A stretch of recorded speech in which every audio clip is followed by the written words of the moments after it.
So I'm asking for the courage to make a change. By your grace I have hope. You've already paid every debt I owe. Please take my chains and make me see that by your grace I've been set free. Teach me, Lord, to seek you day by day. Let only you define just where I stand. Let me not take for granted all the gifts or your forgiveness, because the only way I'm gonna be a better man is by your grace. I have hope. You've already paid every debt I owe. Please take my chains and make me see that by your grace I've been set free. I've got a long way to go. Lord, I know there's not a step I'm gonna take when you're not with me. I've got a long way to go. Lord, I know there's not a step I'm gonna take when you're not with me. I've got a long way to go. Lord, I know there's not a step I'm gonna take when you're not with me. You're always with me. By your grace I have hope. You've already paid every debt I owe. Please take my chains and make me see that by your grace I've been set free. By your grace I've been set free.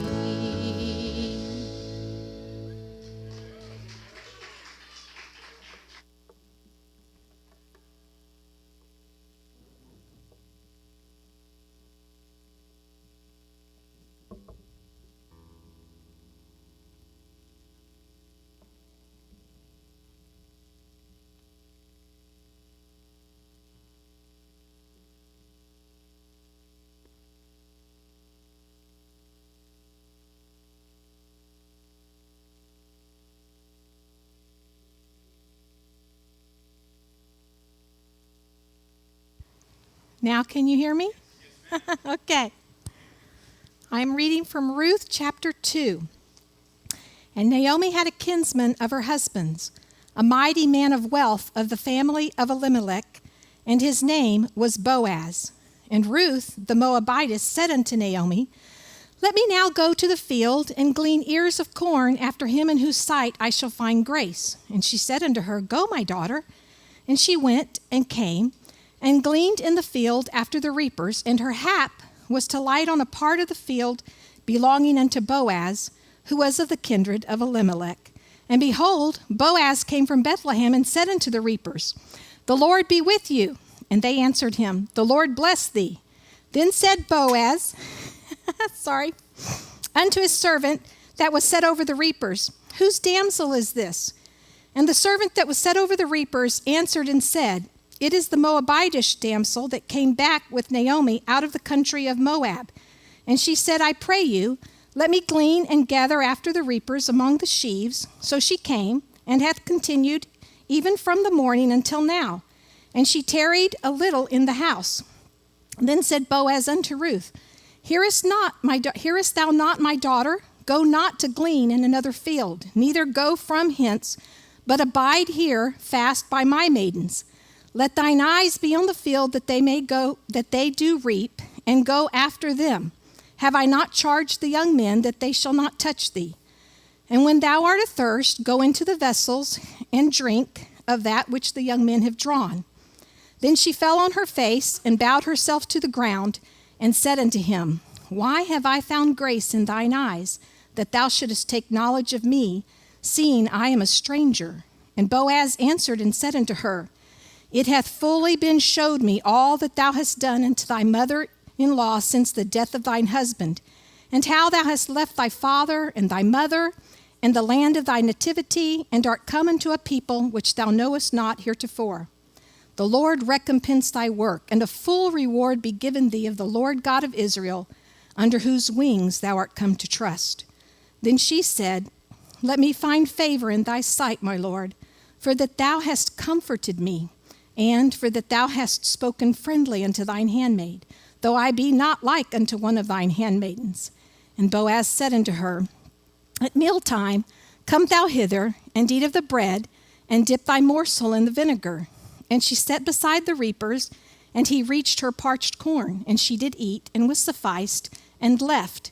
And when she was risen up to glean, Boaz commanded his young men, saying, Let her glean even among the sheaves, and reproach her not. And let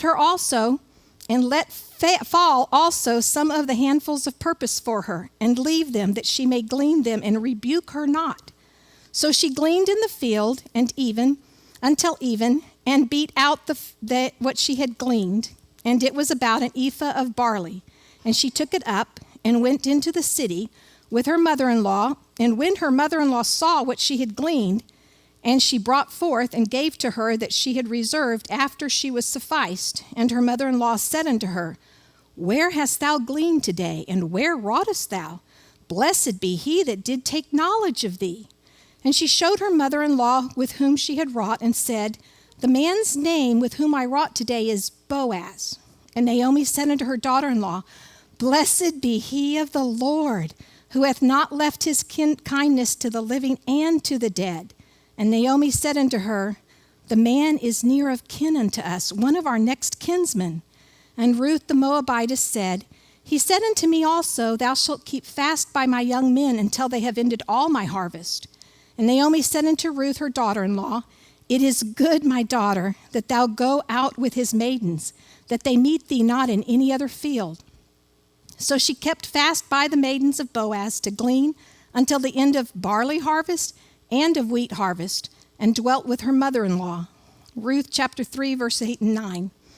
And it came to pass at midnight that the man was afraid, and he turned himself, and behold, a woman lay at his feet. And he said, Who art thou? And she answered, I am Ruth, thine handmaid. Spread therefore thy skirt over thine handmaid, for thou art a near kinsman. This is the word of the Lord. And all the people said, Amen.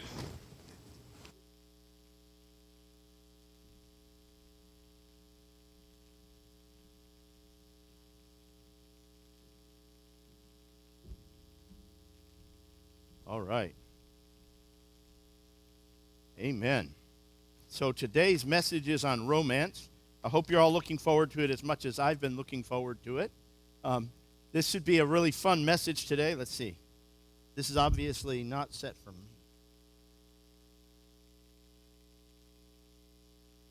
We'll set it at a manly height.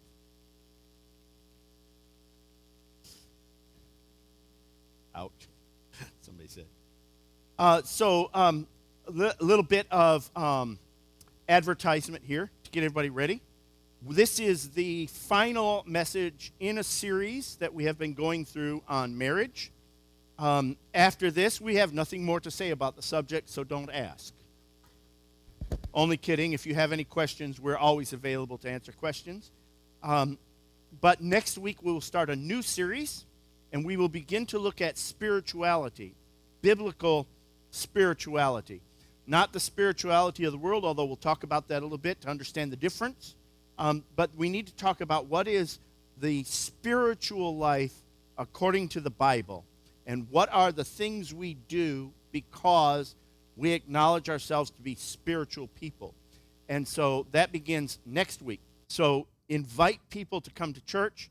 Should be an exciting series. I'm really looking forward to whatever we come up with on that. We haven't decided what we're going to say yet.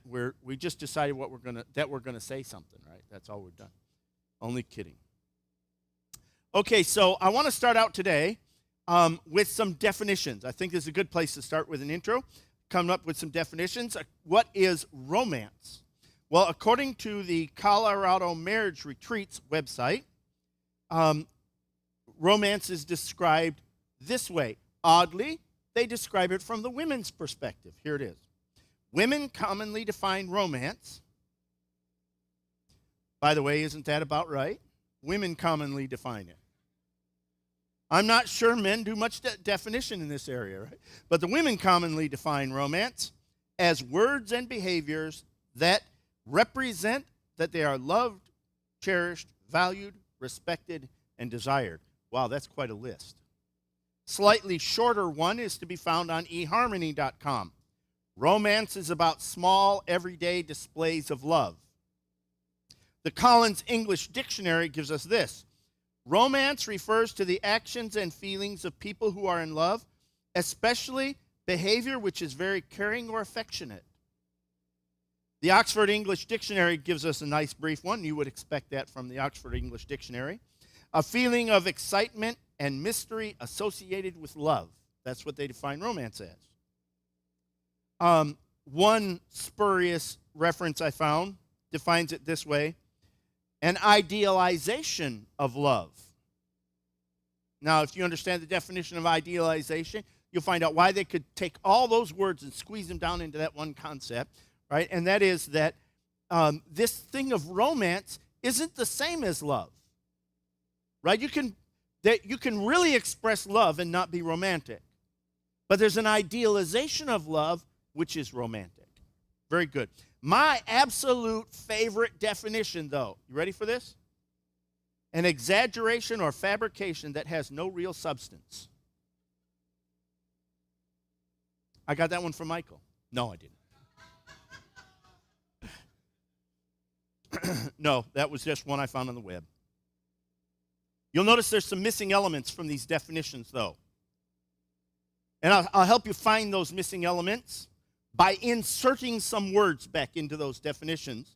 So I'm going to read those same definitions, but I'm going to insert some words in them to make them a little more helpful to us, okay?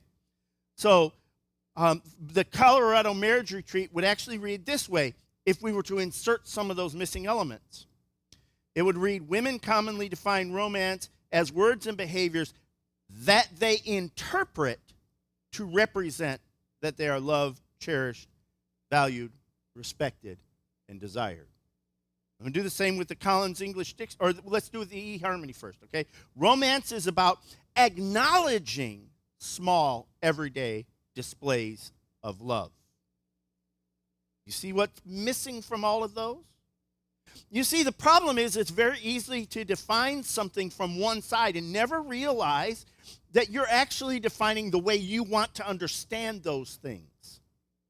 It is possible for someone to truly show you love and for you to completely misinterpret what they just did.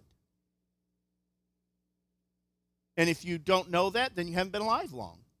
Because how often have you been misinterpreted? You meant to say something kind or complimentary and someone took it as an insult. We make entire comedy routines out of this. The guy comes in and he says, honey, that dress looks really nice. And she says, oh, are you saying my other one doesn't? Is that what you're saying? I need to get a new wardrobe. That's how you're, right? I mean, we make comedy routines out of it. And it is because it is quite possible to be completely misinterpreted. And the reason that I think this is important to the definition of romance is because if we don't include in romance the idea of looking not only to be romantic, but to accept romance as it's given, then we miss out on all romance. There's another thing that's missing, though, that I think we ought to consider in here. Consider when it says, when eHarmony says, we'll read this whole thing with the editing, with my editing in there for a second. Romance is about acknowledging small, everyday displays of love. Now, here's the problem with it, and here's what's missing from it. How many? Is one enough? If every day you got one small token that displayed your husband or your wife, your boyfriend, your girlfriends, displayed their affection for you, would that be enough? Does it take 10? How do you know, if you're on the giving side of romance, how do you know that what you've just done is now considered romantic? And this is a real challenge. Believe it or not, this is a significant problem. Because we could waste our entire life, if you want to think of it that way. We could use all of our time trying to show each other that we love each other and miss it. And I can prove it to you. Because God has spent all of his time trying to prove to you that he loves you, and you miss it so often. Most of the world misses it.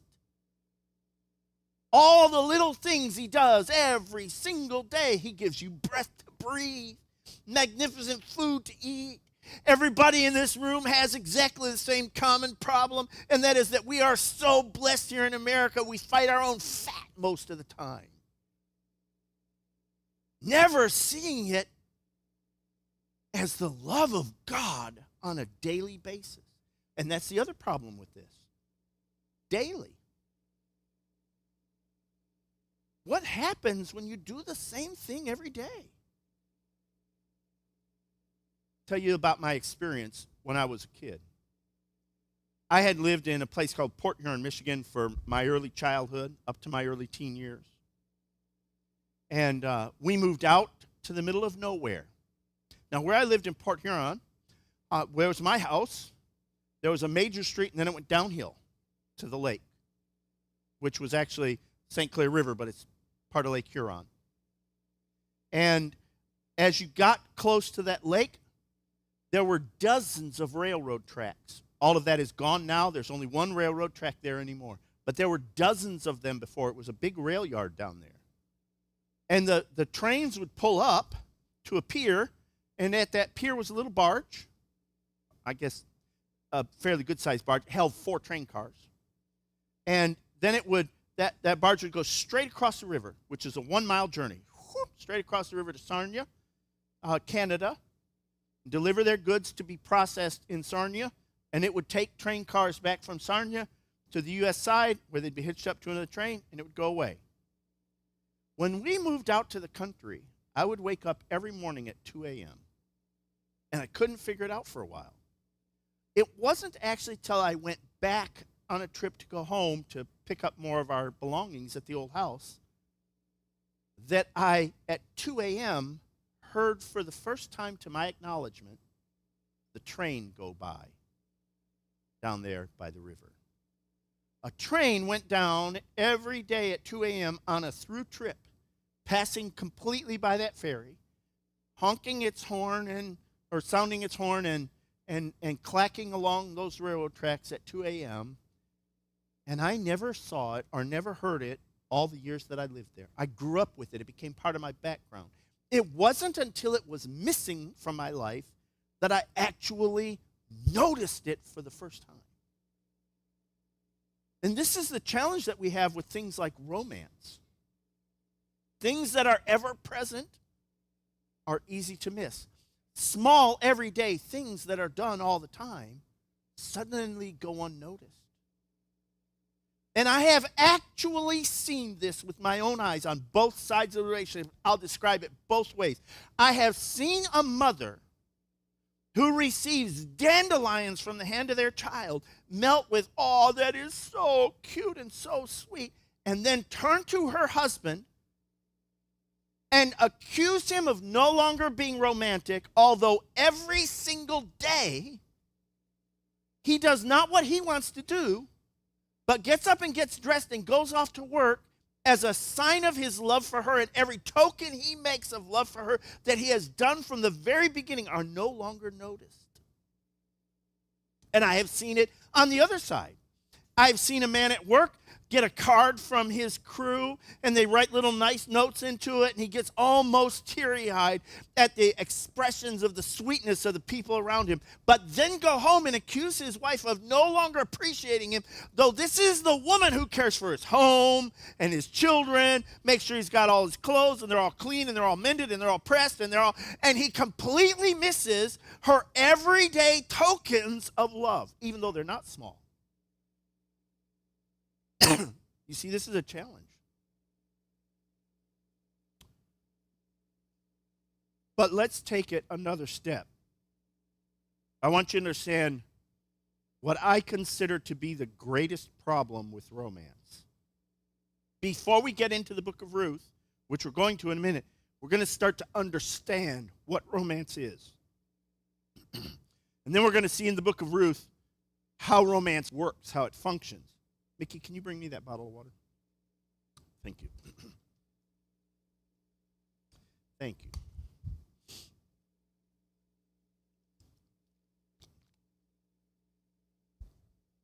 So here's how here's the challenge with romance. It is in its essence an emotion. Now, emotions have two major problems. Let's deal with the first problem. It is easy for us to discount emotions, especially for Christians. I don't know why. It's anti-biblical. It's antithetical to everything we believe, but it's easy for us to do. To the point where many Christians become almost stoics. Looking at emotion as though we're actually a bad thing. So emotional things that we do for no other reason than the emotion that they produce, they discount that as though it were a bad thing, although the emotions that we have were given to us by God. They're an undeniable part of his creation of us, but I sort of understand it. I understand it because emotions can be very misleading because many people are misled by their emotions. I understand it because emotions can be so fleeting, and if you do things based only on emotion, you end up going one way and then another way, and you never get anything done, and you never finish out much in life because you're following emotions and you're not actually following truth or reason. I understand all that. I understand all the drawbacks to emotion, and yet God gave us emotions, describes emotions, and calls upon us to feel emotions.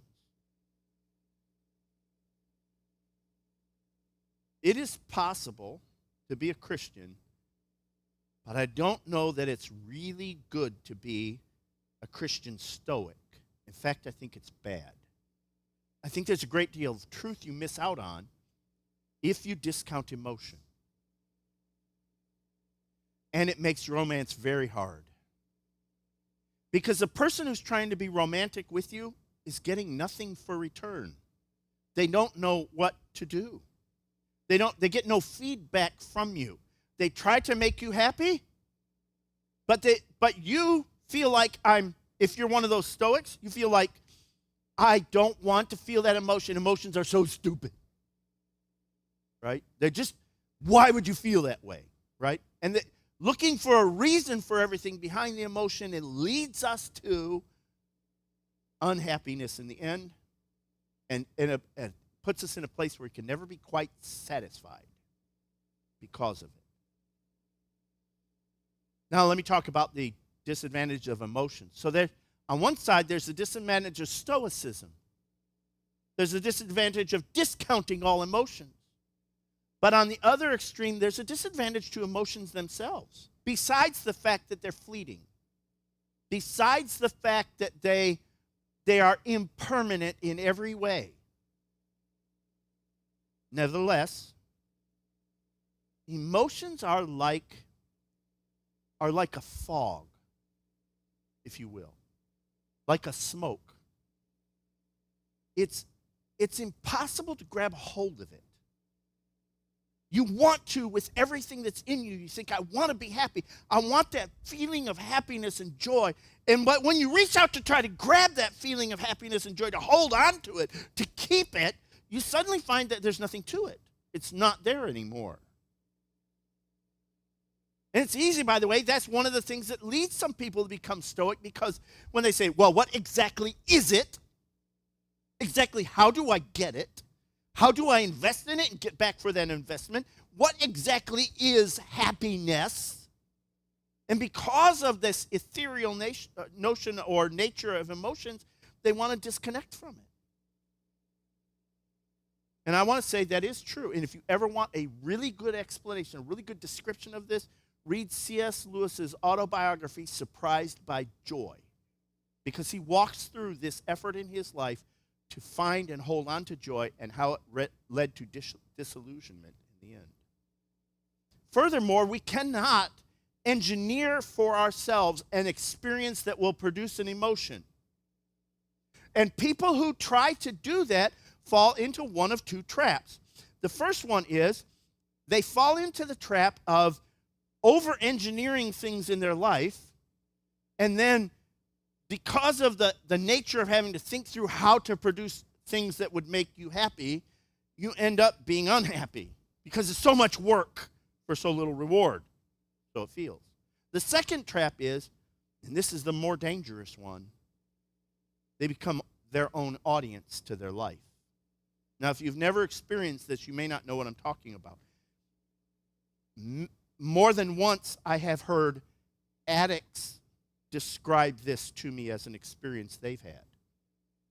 That they go so far, only so far into an addiction, and then they suddenly find that they feel like they're an outside party to their own life, watching themselves go through an attempt to get this feeling, but unable to get it, and when they do get some good feeling, they're actually unable to enter into that feeling anymore and be a part of it. It's like they're a third party watching their life happen. And when addicts describe it to me, they tell me how frustrating, how awful it is, because watching it happen is like watching their own life become a train wreck in slow motion. They see it happening and they feel incapable of even stopping it, even though they see it happening and unfolding in front of their minds. And this happens a lot. We try to do it. But here's the odd thing. Now, stick with me on this because it's really important for a minute. I cannot engineer my own happiness. I cannot engineer an experience that will produce happiness in me. But this is really weird. I can do it for you. This is what comedians do all the time. They engineer for you an experience in which you find something funny and you laugh. And really good comedians know what it takes to sort of disconnect you from the things in your life right now and help you enter into an experience in which you find things very, very funny. Jerry Seinfeld, though, one time had this little talk about how comedians work together. And how comedians present their material to each other, but they're not laughing. They present their material to each other and they say, yes, that'll be very funny. Yeah, people will really laugh at that. They know what funny will be for others, but they don't enter. They can acknowledge how it's engineered without entering into it. Comedians study each other's joke structure to understand how people are going to enter into the comedy and experience it. I can engineer a situation for you in which you feel happy. Now, here's the second side of that kicker. I cannot engineer a situation in which I would be happy, but if I engineer a situation in which you are made happy, and then I see you become happy, guess what happens to me? I become happy. It's kind of odd. If I can make you happy, I become happy. And the greatest cure in the world for all of our own internalization and discouragement and unhappiness is to go out and make somebody else happy. Because suddenly it lifts us up. It's the oddest conundrum. I cannot go out and grab it for myself, but if I engineer it for somebody else, it's like I get to drink from that experience myself. We talk about holiday depression. You know, around the end of year, around the Christmas holidays, depression seems to go up a bit. What we don't often talk about is the post-holiday depression. Turns out, depression rises after the holiday as well. And let me tell you why, because we spend some time before the holiday thinking really hard about how we're going to make somebody happy.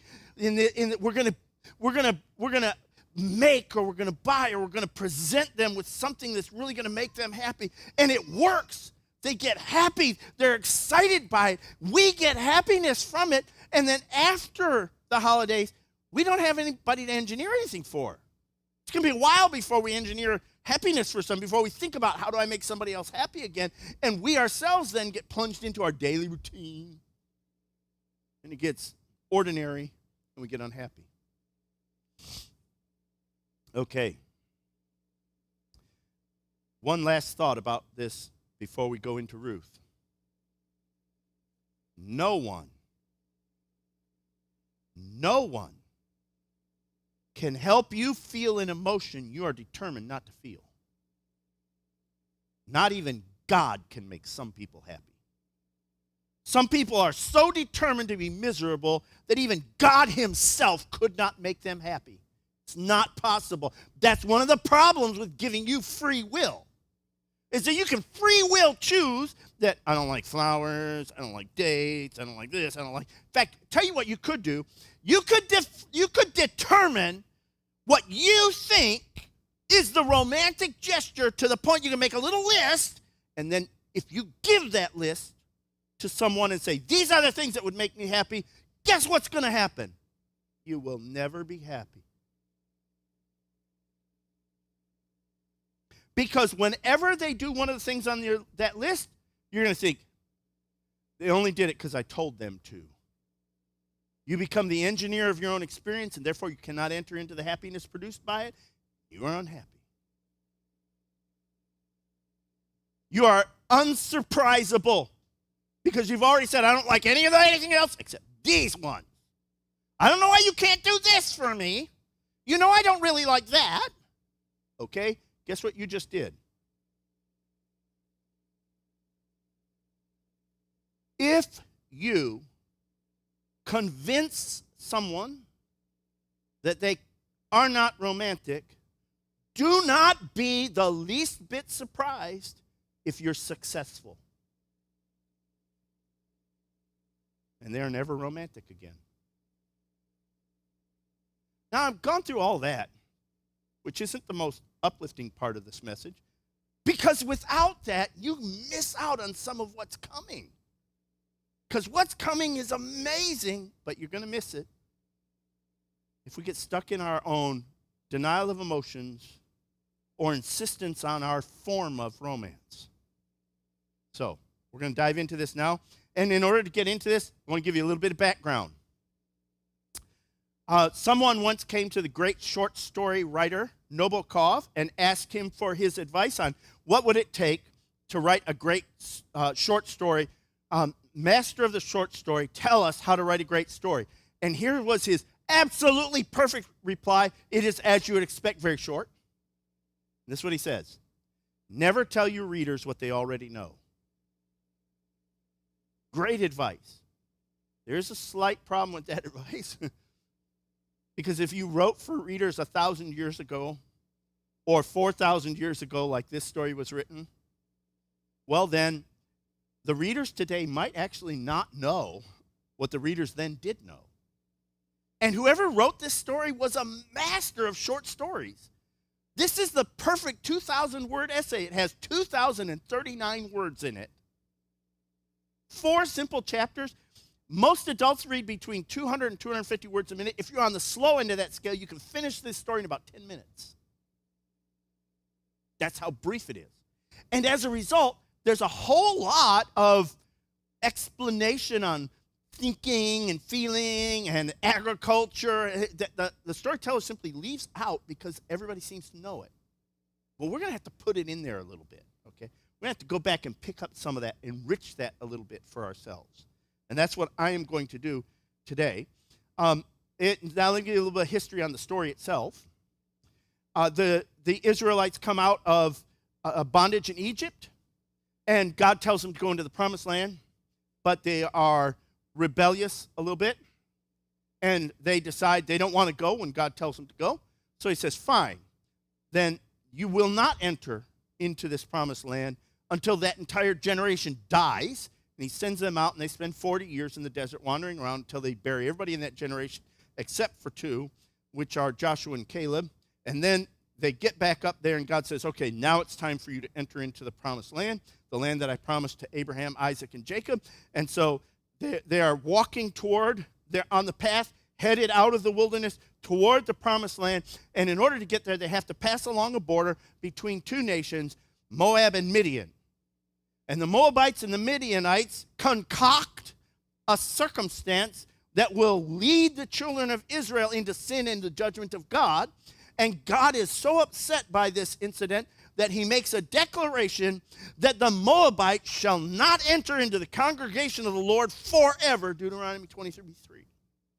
23:3. That's part of the background. Now they cross over in, and they live in a time that's called the Judges. There are no kings in Israel. Judges rule the nation at the time. And in that time of the Judges, Israel does the one thing God tells them, do not do this. When you get into that land over there, do not go after the religions of the people in that land, because I'm kicking them out because they believe that stuff, because they follow idols. And so if you do, I'm going to judge you. And they do. They follow after idols. So God judges them, allows their enemies to surround them, and they become idolaters, and God besets them with a great dearth in the land. And as a result, one man who is of no other fame decides to take his wife and his 2 sons and go on to Moab to find sustenance and survive. His name is Elimelech. And he goes into Moab, and he sets up shop there and dies. His 2 sons grow up in there, and they do one thing that the Lord told them, you should not do this. Don't marry a Midianite woman. But they both do. They marry Midianite women. And then both of those men die. And that brings us up to chapter 1, verse 5. The author then spends the next 12 verses, about 3 times the length he spent describing the men, he describes the women in those 12 verses and their relationships with one another. And when you get near the end of those 12 verses, there are some of the most amazing words that are applied often in weddings, even though they're not from the bride to the groom. They're from the daughter-in-law to the mother-in-law. In fact, they were sung at my wedding. And they go like this. Entreat me not to leave after thee, or entreat me not to leave thee, nor to return from following after thee. For whither thou goest, I will go, and where thou lodgest, I will lodge. Thy people shall be my people, thy God my God. Where thou diest, will I die, and there will I be buried. The Lord do so to me, and more also, if aught but death part thee and me. And we reach the end, chapter 1. The woman who went out with her husband, Naomi, whose name means sweetness, becomes bitterness. She doesn't become an unbeliever. She still believes in God. She simply believes that God has judged her and found her somehow deserving of affliction. And she asks that her very name be changed to Mara, which means bitterness, as a result. And oddly, they get back just in time for the barley harvest. And that brought us to chapter 2 and the verses that Linda read. But in order to really understand those verses, I'm going to break them out of their very formal language that we have them in, and I'm going to break them into slightly more conversational language, sort of like, almost like I were writing a script with the chosen team, although I'm not going to be anywhere near as good at it as they are. I mean, they are really good at that. And I'm going to be less good at it, but that's what we're going to do. And we're going to look at the motives and the thinking behind what's happening, because the writer doesn't give us that, right? He's expecting you to pour that experience into the text. And that's what we're going to do together now for the rest of our time today. And so I want you to imagine this. It's about 2 o'clock in the afternoon on a very warm autumn day, early in the autumn, so it's still very warm outside. Workers have been toiling since the very first light of the day, and a man named Boaz, has been in town conducting business. And I need you to kind of get in your mind a picture of the scene. So I want you to see in your mind rolling hills, gently rolling hills, green mostly. One large field is almost white, sort of golden white colored, about chest deep with barley. There are no fences, but the fields are fenced off, if you will, with hedgerows and trees that grow along the edges of the fields.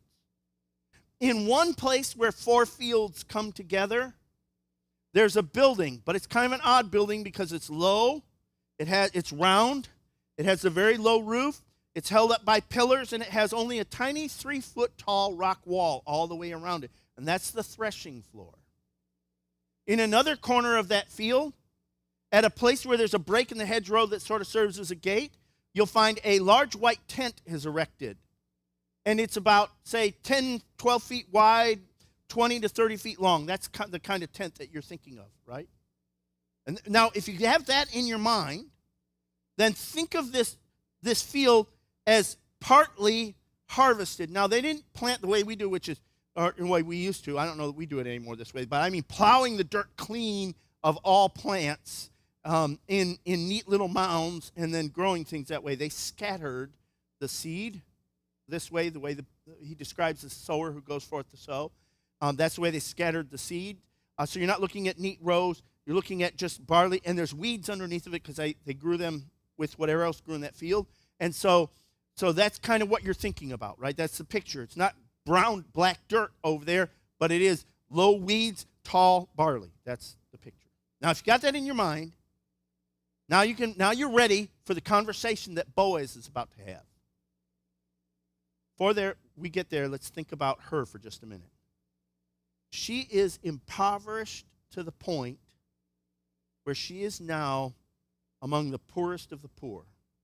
She has no holdings, no money with which to buy food, and her only recourse for sustenance is to take advantage of the law of Moses, which said that they could not completely glean the fields, but the poor could come along and glean the seed out of the field. So she's going to do that. Now, she's going to be very smart about it. You have to choose wisely, because not all the landowners are going to follow the law sort of to the letter, and they might not leave as many gleanings. And you don't want someplace where the workers are lazy, because if the workers aren't moving at a fast enough pace ahead of you, you could be out there all day standing around waiting for them to move the line up so you could come along and glean. You're looking for a place where there's some diligent workers and a landowner who's got some respect for the law and is going to be able to provide you something to glean in the field. So you don't just pick a field, you look and you observe. So you've got to get out there early enough in the morning to find a field that looks right, and then you can attach yourself to that field. But you can't just go because it's somebody else's property. You have to ask permission before you go.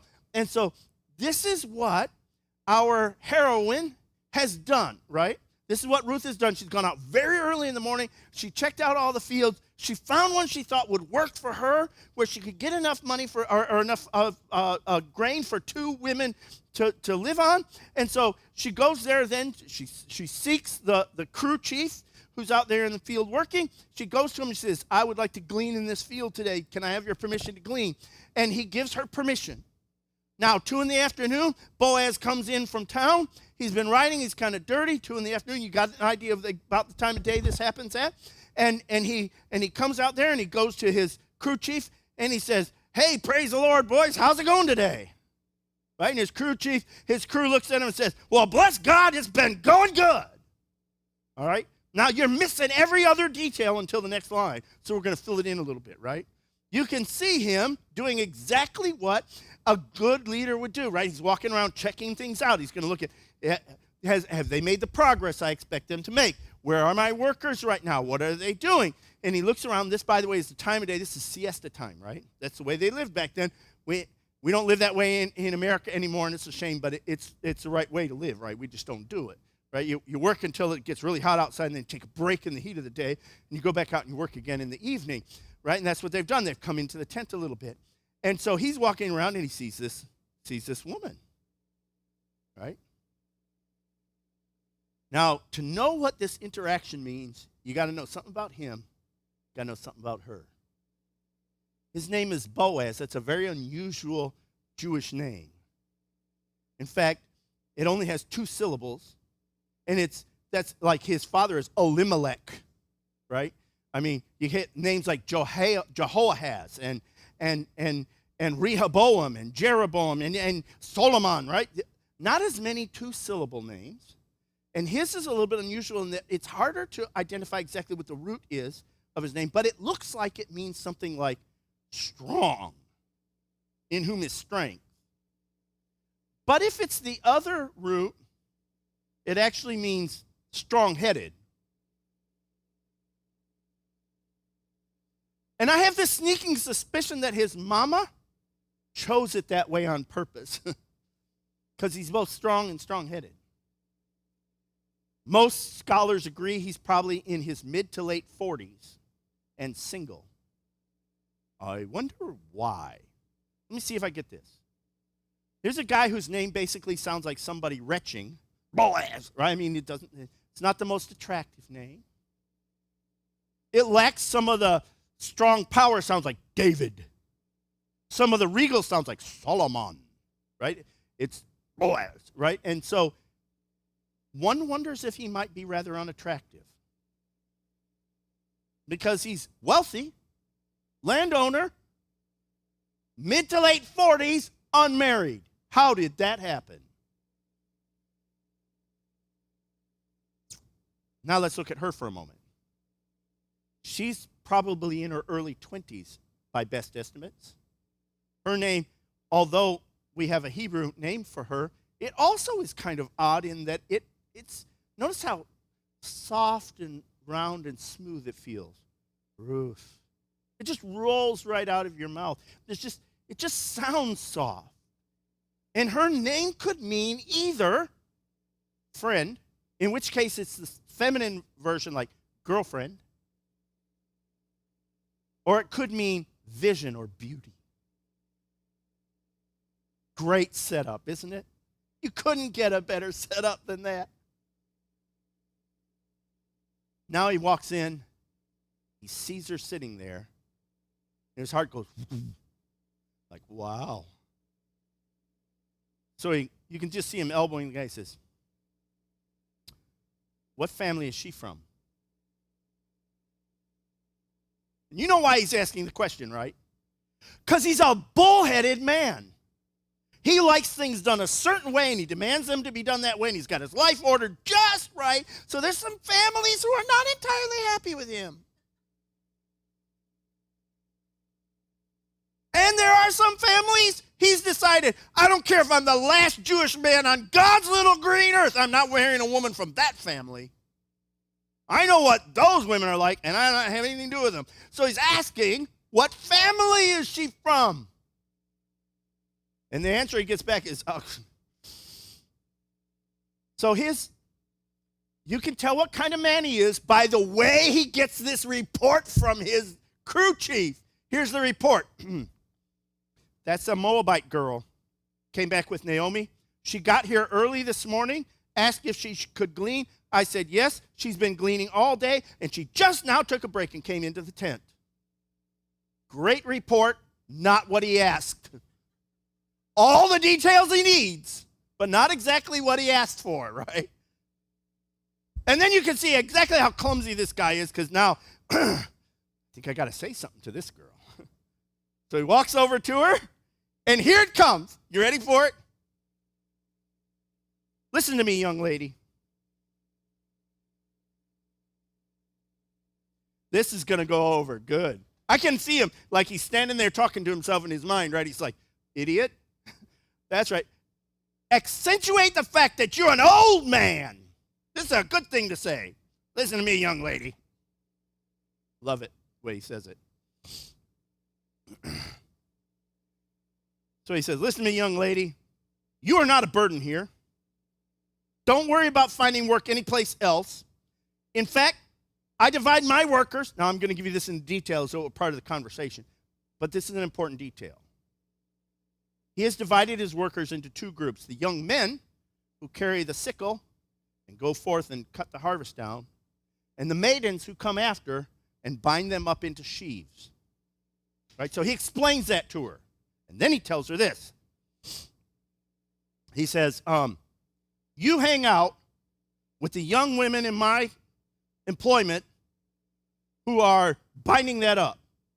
And don't bother going to any other field, because we're going to have plenty here for you. Don't go anywhere else. And then he goes, now you think, that's not enough. Here it is. By the way, I've warned the young men that if they mess with you, they'll answer to me. That's, by the way, how you know he's not a young man. He calls her daughter, young lady, and young men. Right? And don't worry about bringing water every day. You drink from the coolers that are in the tent. Boy, this is romantic, isn't it? Isn't he so sweet?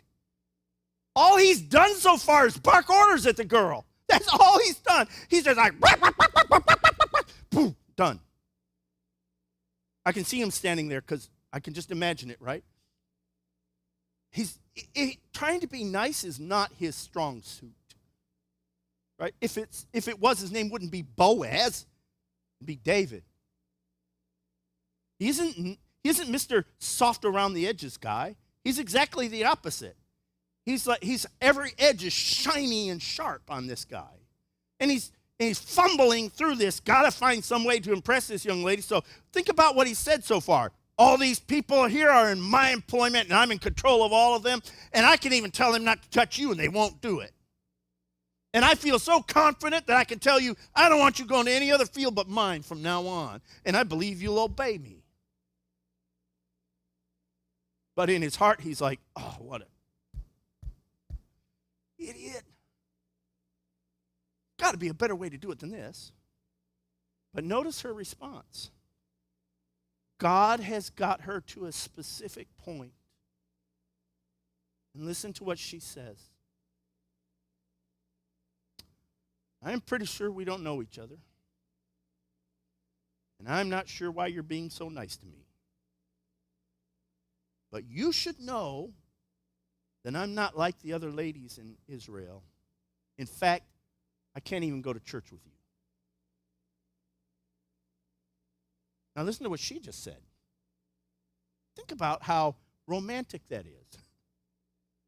You don't know me and I'm a little odd.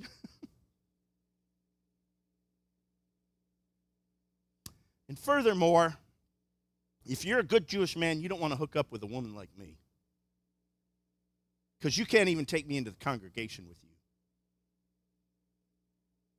His response, I think, is absolutely phenomenal. It's just great. He says, that may be. All right, that might be true. I acknowledge all that. But word's gotten around. Oh, good. Now I need to let her know, don't I? I've actually been kind of aware of this situation for a little while. Word's gotten around, right? About what you've gone through.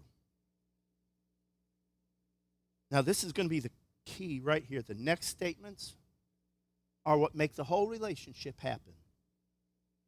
Everything to this point has been clumsy, and it's not going to stop being clumsy. It's going to keep getting clumsy for a little while before it gets smooth.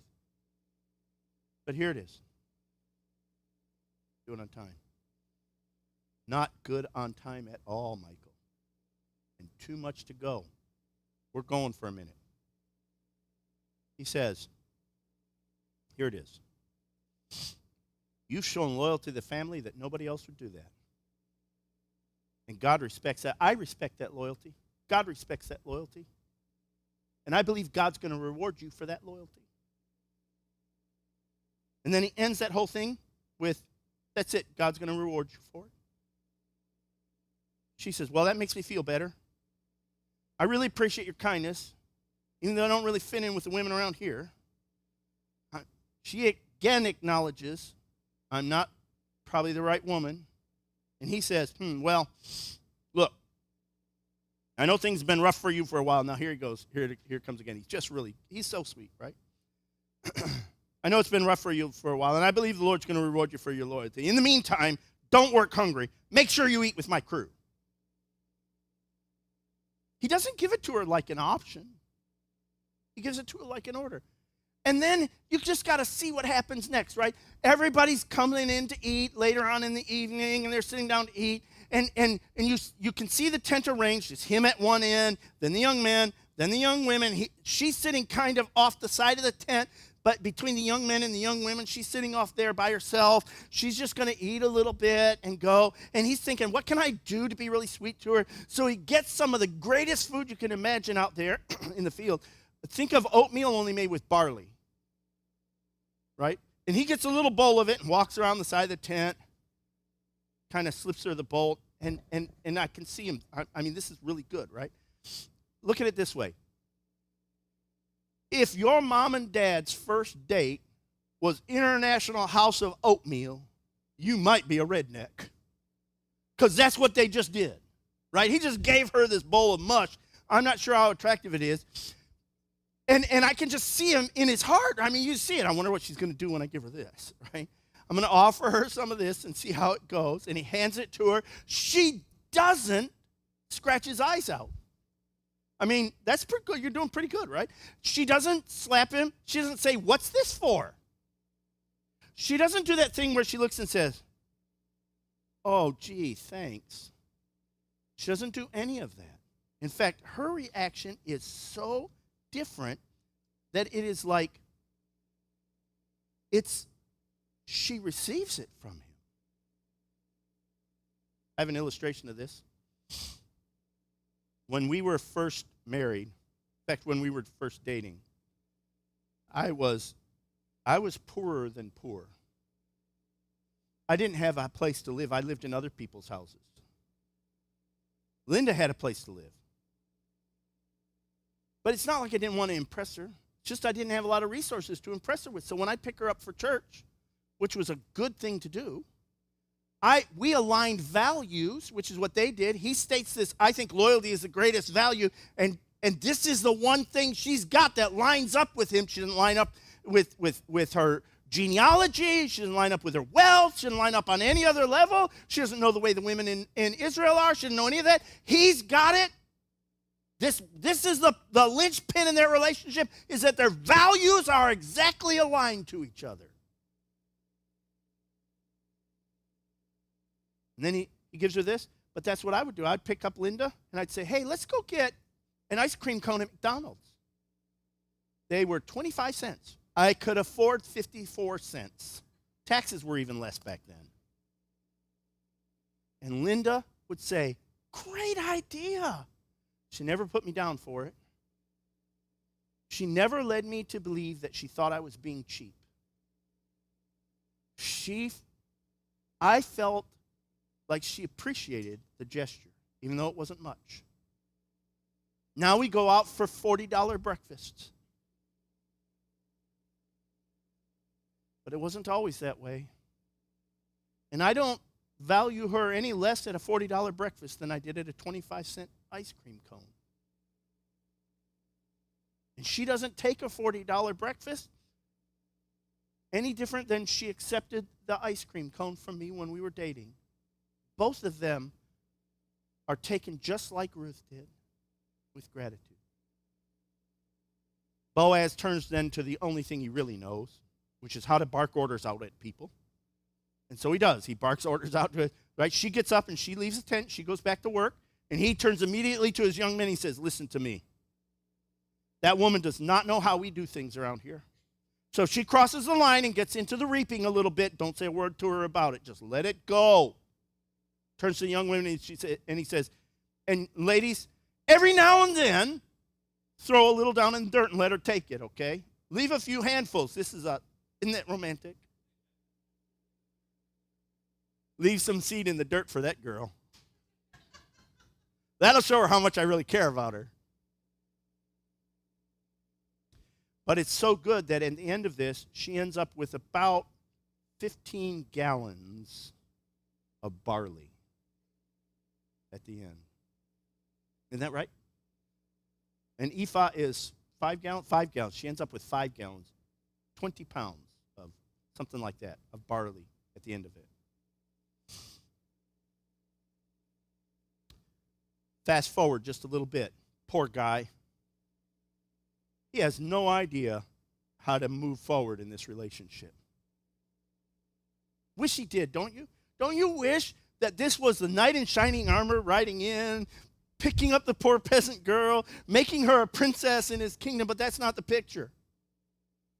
He cannot bring himself to propose to the girl. She does it. He gives this great line. And if you don't know what you're reading, you miss what he says. It's a really good thing to study some of this a little bit and see what he says. But he actually says, when he tells her, I know you've expressed a loyalty, and now you're following God, the God under whose wing you've come to trust. She repeats that line back to him in the feminine phrase. The masculine is, under whose wings thou art come to trust. The feminine is, under whose skirts you abide. And so she takes his faith and his values and parrots it right back to him and says, essentially, I think you should marry me. I want you to marry me. Let's get married. You got to read how she wrote it, how she says it, but that's what she just did. And he acknowledges it by saying, okay, I think you're right. I got to go in town and clear up all the paperwork, but then I will do what you just asked me to do. I will marry you. Now that's romantic. And I want you to notice how half of it wasn't sweet.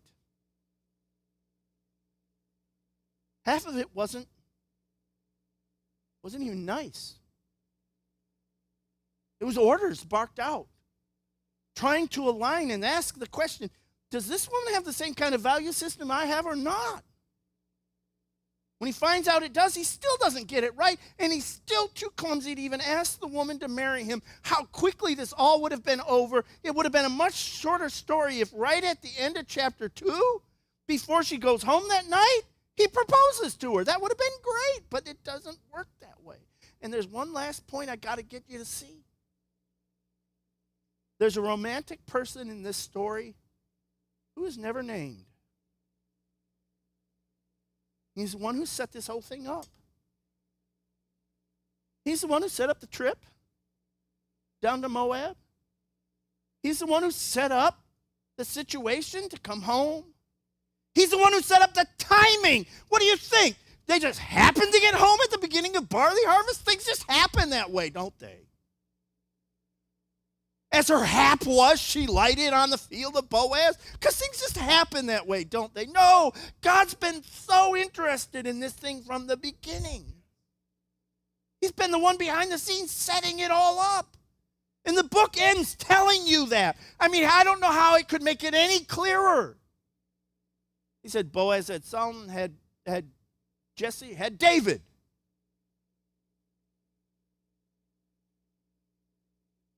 And I want you to understand, even the things that were bad in this story were part of the setup of God to be romantic. Look how, even Boaz, look at all of his roughness, even that is romantic.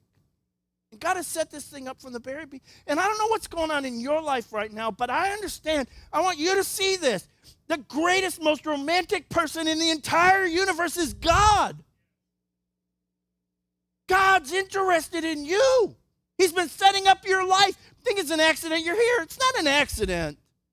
Those things don't happen. You just happen to be here today. No, you didn't just happen to be here. God's been engineering this thing to make you happy. Because when you get happy, he does. Why do you think he says, bless the Lord, O my soul? Forget not all his benefits, because when you get that joy, God enters into that experience of joy with you. And everything he's done has been to draw you to himself with bands of love and take you home to be his own. And if you're here today and you're not in that relationship with God, you've missed out on the real romance of this life. And that is the love that God has for you right now. And this is the day to solve it and to settle it. And it would work for you exactly the way it did for Ruth. You need to go to God and ask him. cover me with your wings. And he will. Let's end in a word of prayer. Thank you, Lord, for this message and this time we've had together, and I ask you to bless us as we go forth, and I ask you to touch our hearts that we might be romantic with you as never before. In Jesus' name we pray. Amen.